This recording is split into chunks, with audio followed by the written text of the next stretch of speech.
Entonces, bueno, avanzando en nuestro programa, está el doctor Gerardo Hernández Martínez, de la comunidad Slow Food, Bosque, Niebla y Café Jalapa, en México, no sé si ya lo dije.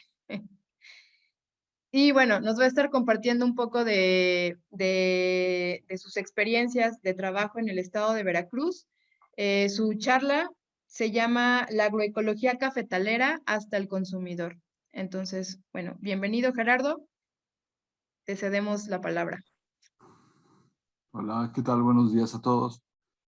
Bueno, pues es un gusto participar de esta iniciativa que evoca lo que ya mencionó Annalisa. Y nos comentaba Annalisa cómo es que se inicia o las razones por las cuales se desarrolla la iniciativa del manifiesto, del Coffee Coalition. Y son todos estos valores naturales. Hay una frase de Gaudí que dice que la verdadera original es volver al origen. Y también hace tiempo hubo una frase que se me quedó muy grabada de un consultor francés, Philippe Joubert, que decía que a los productos hay que hacerlos sofisticados. Entonces, cuando venía para acá pensando en esta charla, estaba pensando que muchas veces trivializamos las cosas, ¿no? Trivializamos la vida, porque todo pasa de manera muy rápida, lo hacemos algo cotidiano, lo hacemos algo sin importancia, pero incluso el mismo proceso de respirar es un proceso bien complejo, ¿no? Todas las cosas de cómo suceden en este universo y con la vida son procesos bien complejos, que si los conocemos y los observamos, nos van a dar una maravilla quizá a cada momento. En Cafecol, siempre es un gusto para mí decir que estamos evaluando alrededor de unas 1000 muestras al año de café, y entonces eso nos da la oportunidad de estar haciendo esa observación. Y muchas veces las personas me preguntan que cuándo es cuando hago catación, y digo que la catación se debe de hacer 3 veces al día. Es más, cada que nos llevamos algo a la boca hay que hacer catación, ¿no? Es decir, no es otra cosa más que observar lo que nos llevamos a la boca y poderlo apreciar en sus diferentes dimensiones. Y no solamente hacer procesos autómatas a lo largo del día y estar más conscientes y más presentes. Entonces, de esta forma, si volvemos al origen, nos estamos volviendo también sofisticados, ¿no? Uno de los productos que se ha ido sofisticando es justamente el vino, como bien lo decía Annalisa. Sin embargo, el café es uno de los productos que más se comercializan en el mundo, ¿no? Siempre se tiene esta frase de que el café es el segundo producto que se mueve después del petróleo. No estoy tan seguro de eso, pero seguro es que sí se mueve mucho, ¿no? Definitivamente. Entonces, me parece que es importante. Y ahora este producto tiene un montón de cosas detrás, ¿no? Un montón de riqueza natural. De hecho, nosotros comenzamos a trabajar con café porque justo en una de las recesiones más difíciles de precios que se dio del 99 al 2005, donde la cafeticultura del mundo estaba en buena medida quebrada por una sobreproducción de manera intensiva. Entonces trabajamos en un proyecto de evaluación de la biodiversidad en los cafetales, por lo menos para México, para el centro de Veracruz. Y encontramos que hasta el 84% de la biodiversidad de los fragmentos de bosque mesófilo de montaña, que es uno de los bosques más amenazados a nivel global y de los más biodiversos a nivel planetario, pues bueno, los cafetales estaban haciendo esa labor de conservar hasta el 84% de la biodiversidad. Y entonces es que nos arrancamos a darle valor al café. Y desde hace 20 años estamos trabajando en esa línea de dar valor al café, pero no como un producto nada más, sino como un sistema integral. Y entonces estamos trabajando por hacer esta comunicación para el consumidor, para que cada que se lleve un sorbo de café a la boca, además de que pueda disfrutar de su calidad, y ahorita voy a hablar un poquito más de eso, pues realmente sepa el contexto de lo que hay detrás de todo, de una simple, porque puede ser simple, taza de café, ¿no? Y en ese caso, aparte, una taza de café quemada, que pierde mucho de sus atributos. Entonces, voy a compartir mi pantalla. Solamente les quiero mostrar algo sobre lo cual hemos estado trabajando. Ah, bueno, ¿ahora ven la pantalla? Bien, trabajamos sobre un pequeño manual para los productores que se llama El cultivo del café hacia un manejo agroecológico de precisión. Y le llamamos de precisión en el sentido de que la naturaleza es un sistema complejo y es muy difícil trabajar con él. Entonces, si empezamos a hacer alguna sistematización, a tomar datos, vamos a tener mejores percepciones, eh, eh, mejores observaciones y mejor comprensión del sistema complejo. No visto el café como una fábrica a la cual necesita sol, necesita agua, necesita fertilizantes y listo, vamos a cosechar un montón de café. No, sino como un sistema vivo y como todo sistema vivo tiene su complejidad. Entonces,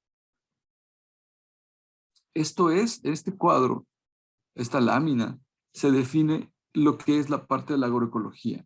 Y entonces, ¿qué tenemos primero? Esta es una variación a nivel global. Tenemos el geoclima regional. La temperatura y la lluvia van a hacer que el café tenga más acidez, más desarrollo organoléptico, más complejidad organoléptica, o también puede tener más dulzor. Antes se apreciaba más los de una altura mayor, o sea, los cafés que vienen de zonas más frías, pero ahora nos hemos dado cuenta que los cafés de zona baja también tienen cosas bien interesantes, ¿no? Entonces esto hay que observarlo como tal porque va a tener una influencia directa en la taza. Después el café es una planta de sombra, que muchos países lo han llevado a un cultivo de sol para tener una intensificación de la producción. Siempre hago un poco esta narrativa de que la planta de café pues es una planta que le gusta estar bajo la sombra, está muy contenta, se siente bien ahí, y entonces cuando de pronto siente que en la forma natural, de pronto siente que le está pegando el sol directamente, entonces la planta dice, oh, mi hábitat cambió y se ha tornado peligroso para mí. Entonces, ¿qué es lo que dice la planta? Bueno, pues entonces debo de producir muchos frutos porque necesito dejar descendencia porque yo voy a morir en estas condiciones. Y entonces genera muchos frutos. Esta lógica de la planta la hemos ocupado para hacerla producir de más. Entonces le quitamos la sombra, la planta produce una cantidad exacerbada y para que no muera, como va a suceder, entonces la tenemos que suplementar con una serie de agroquímicos. Y ese es un modelo de revolución verde, donde estamos maximizando la producción eh, en aras de una rentabilidad y estamos perdiendo toda la biodiversidad e incluso la naturaleza intrínseca de la propia planta. Entonces necesitamos un tipo de sombra. Y este tipo de sombra va a estar en relación de las condiciones climáticas. Ahora, este tipo de sombra va a afectar al microclima, que es donde reside la planta, debajo del dosel de los árboles. Y va a afectar la temperatura del clima, va a afectar la humedad para el cafetal y va a afectar la fertilidad del suelo. En un cafetal bajo sombra se inyectan, por así decirlo, 9 toneladas de materia orgánica al año. O sea, 9 toneladas. ¿Quién suplementa? ¿Qué productor suplementa con 9 toneladas de materia orgánica? No, ese es un trabajo que hacen los árboles. Y luego acá en el Instituto de Ecología donde trabajamos es un análisis de maestría, donde se probó el efecto de que una planta estuviera bajo la sombra del dosel, al borde de la copa de un árbol y luego fuera de la copa de un árbol. Cuando me dijeron que iban a hacer esa tesis, yo dije, eso no tiene ningún efecto en la calidad, ¿no? Es demasiado mínimo, ¿no? Que esté debajo, en el borde o fuera de la copa del árbol. Y dije, bueno, que lo hagan. O sea, de eso se trata la ciencia, de hacerse preguntas y responderlas. Y luego mi sorpresa fue que el panel de catadores certificados había identificado en una prueba ciegas que la calidad variaba si la planta estaba debajo de la copa, en el borde de la copa o fuera de la copa. Y no tan solo se percibió de manera organoléptica, sino también en la densidad del grano. Y entonces esas variaciones tan mínimas están afectando esa calidad que aparte es detectable por el paladar, ¿no? En este caso de paladares entrenados, pero es detectable. Entonces hasta esa mínima variación va a estar teniendo un efecto en la taza. Luego viene el tipo de las variedades, que también nos va a dar un cambio bien importante en el perfil de la taza, en su sabor, en el cuerpo, en la acidez, en los aromas, en el posgusto, ¿no? Y bueno, al final de cuentas, después de este sistema complejo, pues tenemos una calidad, una producción y un precio de venta. Y es aquí donde cuando nosotros denotamos de hacer saber todo esto y de pronto llevamos esta maravilla que hemos producido, este grano que hemos producido, destacamos todas estas cosas y lo llevamos a una tostación media, que vamos a poder recuperar los sabores florales, los sabores frutales, los sabores achocolatados, y hasta ahí nos quedamos, ¿no? No vamos a pasar a tabaco de pipa, no vamos a pasar a este tipo de cosas que son más de sabores pirolíticos de los quemados. Si nos quedamos en ese tueste medio, vamos a apreciar la gran maravilla de la complejidad de sabores, de acidez y de dulzor que tiene el café como tal, ¿no? Entonces, pero esto nos va a hablar incluso de la trazabilidad del grano, cómo fue cultivado, de dónde vino, cómo fue tratado, y entonces estaremos sofisticando el producto y lo estaremos sofisticando en esta forma que les decía, que es simplemente volver al origen, ¿no? O sea, recuperamos esta magia del proceso del café, del cultivo del café, de un sistema agroecológico diversificado, y entonces estamos recuperando esa sofisticación que es de forma natural. Y eso lo llevamos al consumidor y es una historia y tiene un valor intrínseco per se, además de poder disfrutar una taza que tiene una mayor complejidad que una taza que ha sido quemada en ese sentido, ¿no? Bien, ahora para finalizar les voy a compartir una siguiente pantalla, que es de una plataforma que hicimos, que está disponible en el internet, que se llama El Café de México. Si le dan El Café de México van a poderlo ver. No sé si ya la ven. Bien. Este es México, ¿no? México es el cuarto país más biodiverso del mundo. Y en estas zonas tropicales está justamente las zonas cafetaleras. Las partes justamente que se ven más verdes en esta zona serrana, ¿ven mi cursor también? Son las zonas de bosque mesófilo de montaña, de bosques tropicales de montaña, y al mismo tiempo es uno de los ecosistemas más biodiversos en México. Entonces, bueno, tenemos dos vertientes, la vertiente Golfo, que es mucho más húmeda y cálida, y la vertiente Pacífico, que es más seca. Y ya de entrada, a nivel de las diferentes partes oceánicas, ya tenemos dos perfiles, dos enormes, grandes perfiles de taza. Y si vamos avanzando en las regiones, eso se va a ir sofisticando como tal, ¿no? México es el país más norteño, el más septentrional de la cafeticultura en América. No hay más café. Bueno, ahora han sembrado café en California en condiciones un tanto artificiales, y eso es bueno, es interesante porque los compañeros del norte, los estadounidenses, siempre están haciendo muchas innovaciones, muchas cosas interesantes. Pero bueno, de forma natural se siembra en toda esta zona. Entonces, bueno, esto es lo que les decía, pero no vamos a leerlo, sobre las vertientes. Este es el efecto de las plantaciones bajo sombra. Aquí están los diversos sistemas de cultivo, a sol, un poco con poca sombra, y hasta que se van diversificando, y estos también se convierten en reservorios de alimentos. La agrobiodiversidad nativa y la gastronomía que surge de este tipo de agroecosistemas diversificados es completamente impresionante y compleja como tal. Entonces, no solamente estamos hablando de café, no solamente estamos hablando de biodiversidad, estamos hablando de agrobiodiversidad, de gastronomía y eventualmente de servicios ambientales, ¿no? Entonces, bueno, ahí está la complejidad de un agroecosistema cafetalero. Y bueno, lo que quería llegar es justo a esta lámina.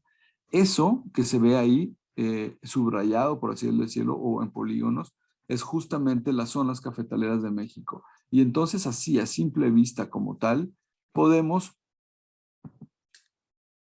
a ver, déjenme mover el mapa, podemos ver que una gran parte de las zonas verdes de México son justamente zonas cafetaleras. Y entonces es por eso, vean, ahí, ¿no? Todo lo que está dentro de las zonas de los polígonos son el padrón cafetalero de México. Y vean, o sea, en todas las zonas donde está la cafeticultura en México, estamos conservando esta parte de los bosques y este verdor y esta biodiversidad y esta agua y esos suelos y esa fertilidad. Y no tan solo eso, sino también dentro de estos territorios hay 38 culturas originarias, y a los que de pronto valoramos a las culturas nativas y entendemos que una cultura nativa o una cultura diferente en términos generales es una visión distinta de ver el mundo, y esto nos da también riqueza en términos culturales. Entonces sabemos que esos territorios son importantes. Entonces cuando estábamos hablando de una taza de café, y no lo digo, bueno, esto es de México, pero esto lo he observado en diferentes países, ¿no?